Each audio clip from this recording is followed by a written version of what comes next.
We have a phonetic writing system, okay? And that necessitates teaching, reading, and writing through phonics. And what that means for the folks out there who aren't familiar with this terminology, our writing system consists of symbols, and each symbol represents not an idea, like in the hieroglyphic or ideographic writing systems like China or some of the stuff that came out of Egypt. But our system, we have symbols that represent sounds. So a P makes a P sound, and an F makes a F sound. And you cannot properly understand what the symbols mean if you don't understand that each one is associated with one or more sounds, and then those blend together in a particular way to ultimately make a phonetic sound. And the sound then is what our brain interprets as having some particular meaning. So we have a writing system that's unique. It's actually a huge step forward in the development of human communication. I mean, the ancient Hebrews had some of this, and then the Phoenicians. But this is a huge advantage over some of the other writing systems where, for example, one symbol represents an idea or a word or something like that. And what happened was in the mid-1800s, there was a particular individual who's very well known, although not for this. His name was Horace Mann.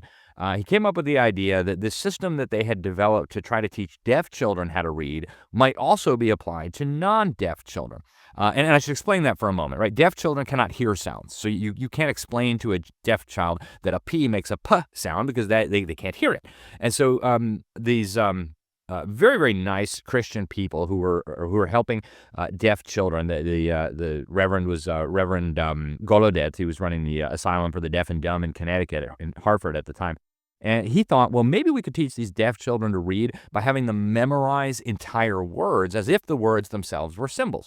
Now, for deaf children, I will concede any day of the week, this was a really significant development because it allowed them to decode some of what was on a page. If they could memorize a few hundred or even a few thousand words, suddenly they could make sense of what was on a page. But we have lots more words than that in the English language. There's no way that even a brilliant individual can memorize all those words. And plus, it's not the way that our writing system was designed. So when Horace Mann applied this to non-deaf children in the burgeoning government schools of Boston under his leadership back in the mid-1800s, it was a catastrophe. I mean, it was so bad that all the schoolmasters in Boston got together and wrote a very diplomatic letter basically telling them this was quackery. We're not going to do it anymore. This isn't how kids learn how to read. So you would have thought that'd be the end of it, right? We wouldn't do it again. But then John Dewey resurrected this.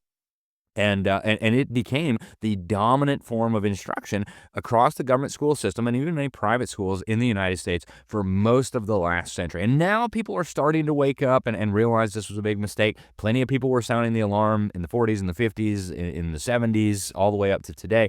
But now it's starting to be known. But what this has produced, Zan, is an illiteracy crisis that would absolutely boggle the mind of the average American. The last time the federal government did a comprehensive literacy survey was back in the 1990s, and they found that 50% of Americans read in the lowest two categories out of 5. In other words, they're functionally illiterate. And it doesn't have to be this way. If you just teach children with phonics, like my wife and I did with our children, my wife actually taught at our co-op, all these kids, right, 5, 6, 7 years old, they'll be able to read the King James Bible, no problem, with just a few months of basic instruction.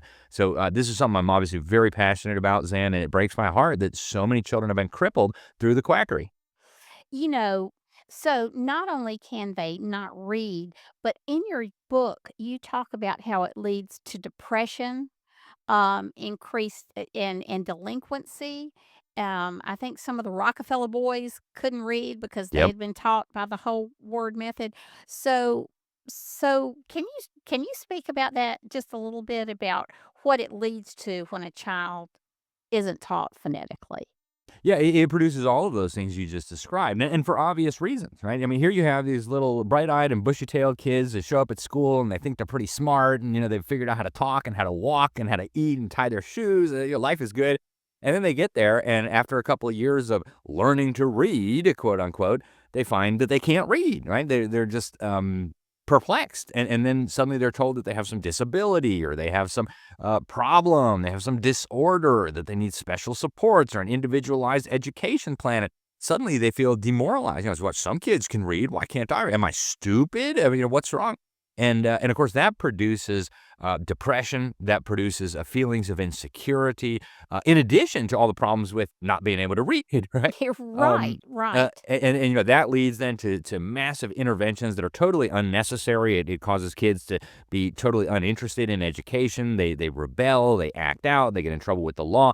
And what you see, you're just looking at the jail population. The vast majority of the folks in jail are illiterate. And I would suggest that there is an obvious, not just correlation here, but there's an obvious causation here. When you're illiterate, life becomes more difficult. You're more inclined to rebel.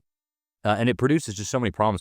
You mentioned the Rockefellers. So here's one of the ways that we know this was deliberate, Zan. And this is what people have, I think, the most trouble with is, could they have done this on purpose? And I believe, and Dr. Sam Blumenfeld, who mentored me for a number of years as we were working on Crimes of the Educators, he'd been sounding the alarm on this for 50 years before he and I hooked up. He had looked into the process for how this came to be the dominant form of reading instruction in the United States, because this didn't take root in other places. This was a uniquely American phenomenon. And what he found was John Dewey, who's almost universally regarded as kind of the founding father of the public school system in America. I think, honestly, he deserves to share some of the blame with some others. But he hooked up with John D. Rockefeller, and they set up an experimental school at the University of Chicago. And Rockefeller actually sent some of his children there. And what happened was these children ended up not being able to read. And some of them spoke publicly about this. Now, for them, it wasn't that big a deal. They had the money to hire secretaries and assistants, and they could have people write their letters for them. But John Dewey and the people associated with this experimental school knew full well that this quackery was producing children who could not read or write properly. And so this was a non-phonics base. They were teaching Right. whole word or Yes, some they other. were teaching Okay. children, just like they were teaching deaf children in the Okay. mid and early 1800s, to Okay. memorize entire words. And so the consequences of that were devastating. And then John Dewey took the data that he was getting out of his experimental school and then tried to apply these same methods to the entire education system of the United States. So that's how we went from the most literate nation in the history of the world to now a nation that is lower in terms of reading than almost anywhere else in the planet, including, by the way, some really poor places where they have hardly any institutional education.